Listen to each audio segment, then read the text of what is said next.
Rescue mission gone wrong. Bushman's Hole cave diving tragedy. One fearless diver, Dion Dreyer, went inside a dark sinkhole and got lost, which triggered a series of events and a rescue mission that went terribly wrong.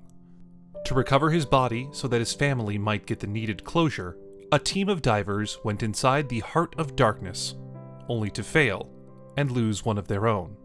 This is the tragic breakdown of the Bushman's Hole cave diving tragedy. Dave Shaw was not your average boring guy. This man had a knack for adventure and would keep on pushing himself to take on the next big challenge. He was an Australian, born in 1954, who moved to Hong Kong in 1989, where he became a pilot at the age of 35. His wife, Anne, lived with him in the same city, was the head of an international high school, and just like Dave, was a member of a small Christian congregation. Dave had two children, Stephen and Lisa, who lived in Australia as adults. Dave had many hobbies, but the thing he loved the most that was introduced by his son was deep sea diving and technical diving.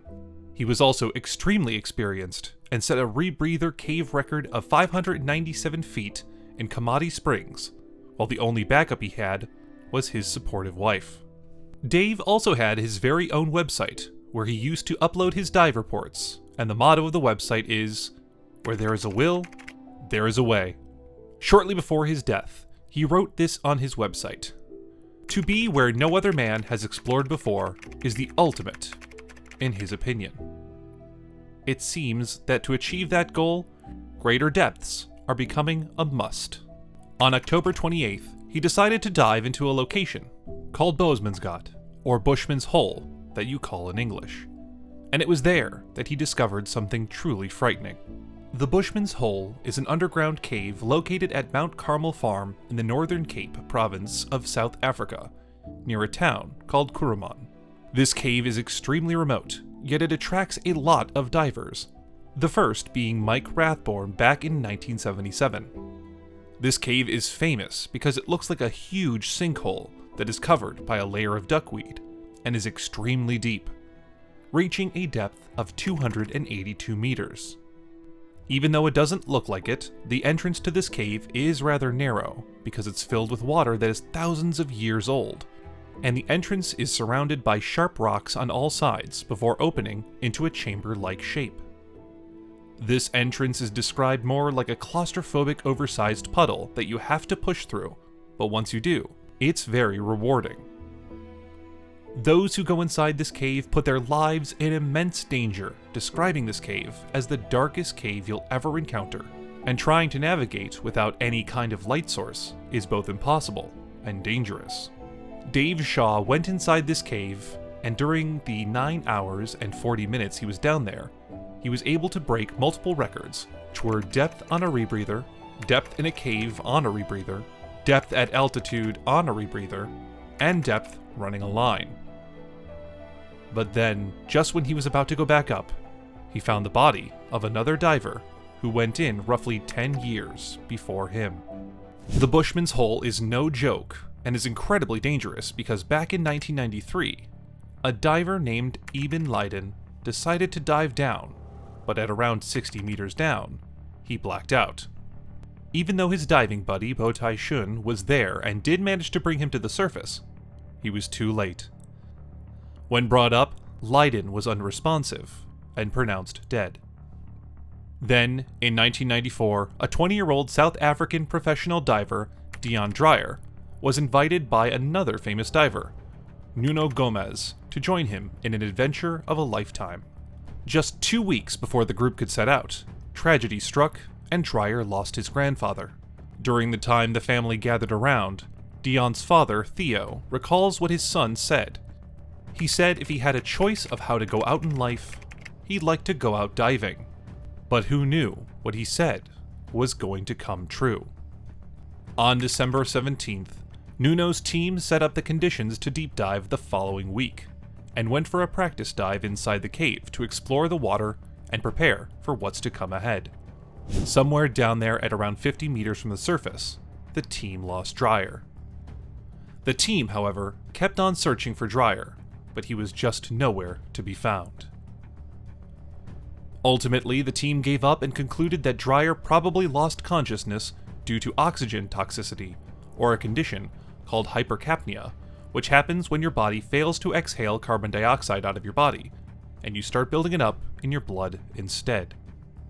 2 weeks had now passed, and there was still no sign of Dreyer, so Theo decided to hire a small, remotely operated submarine to try and find his son's body. Down there, the submarine kept going down into the dark water for some time, until it found Dreyer's helmet, but failed to find a body. Dreyer's parents could not recover their son's body, so what they did instead was place a plaque on a rock wall above the Bushman's Hole entry pool, in memory of their son. Even though it was assumed that Dreyer's body was lost forever, it was discovered 10 years later.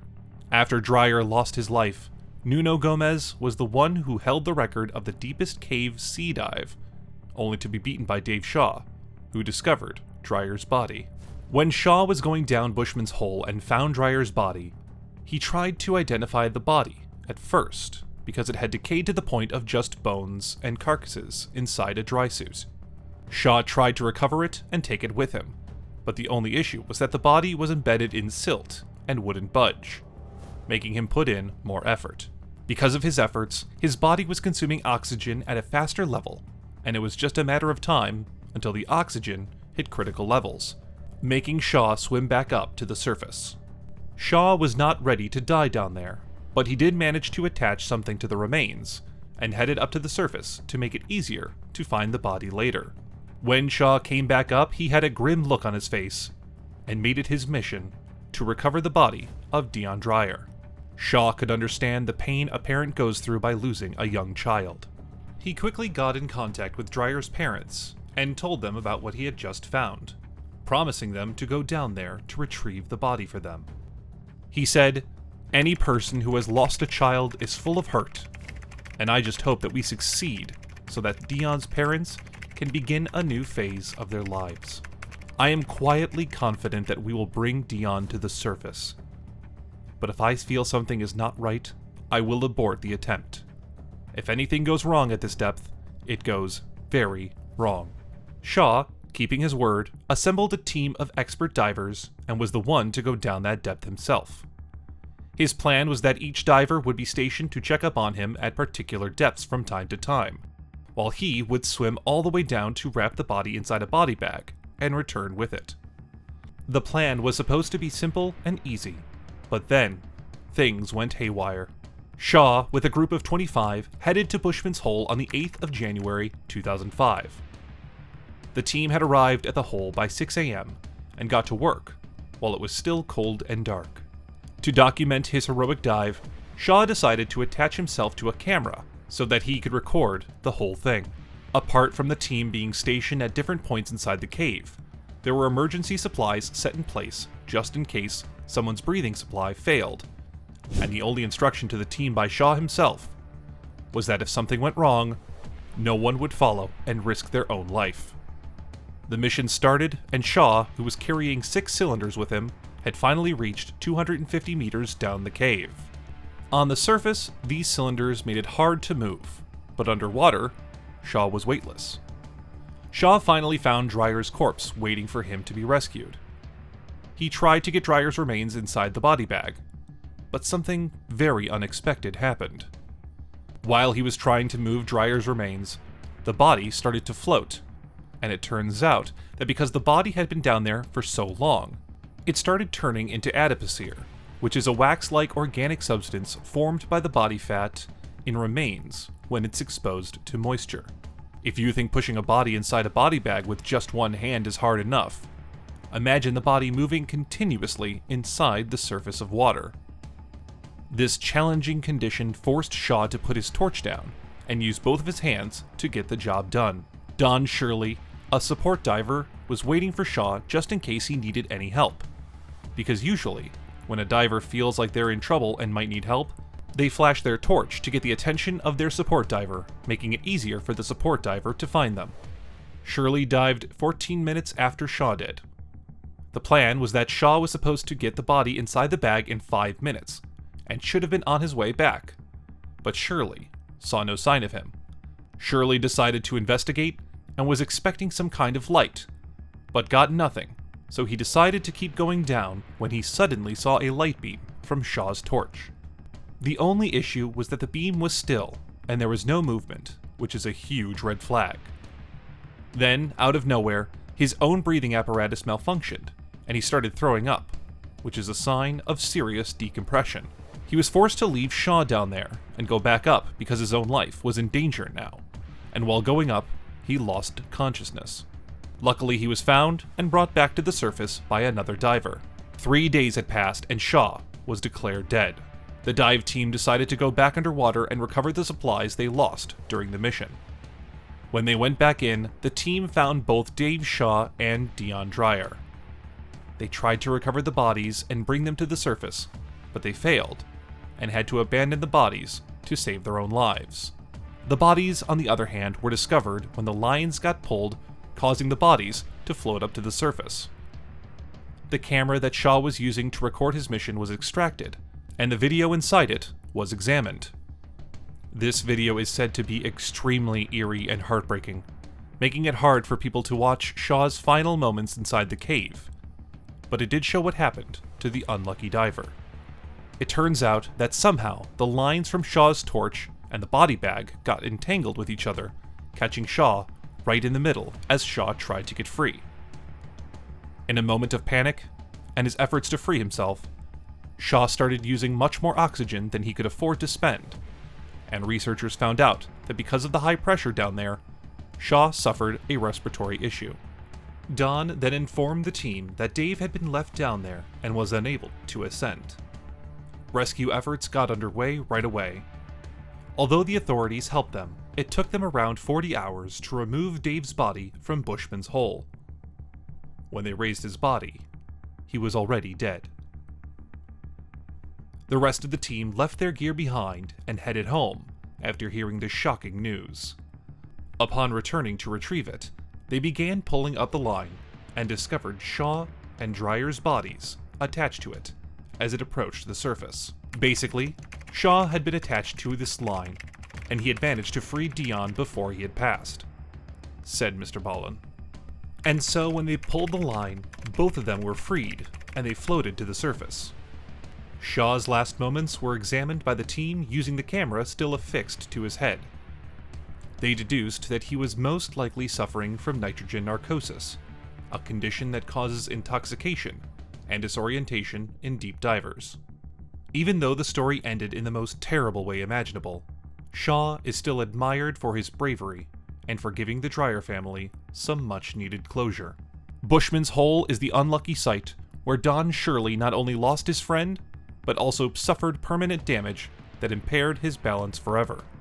The diving community around the world was shocked to learn of Dave Shaw's tragic death.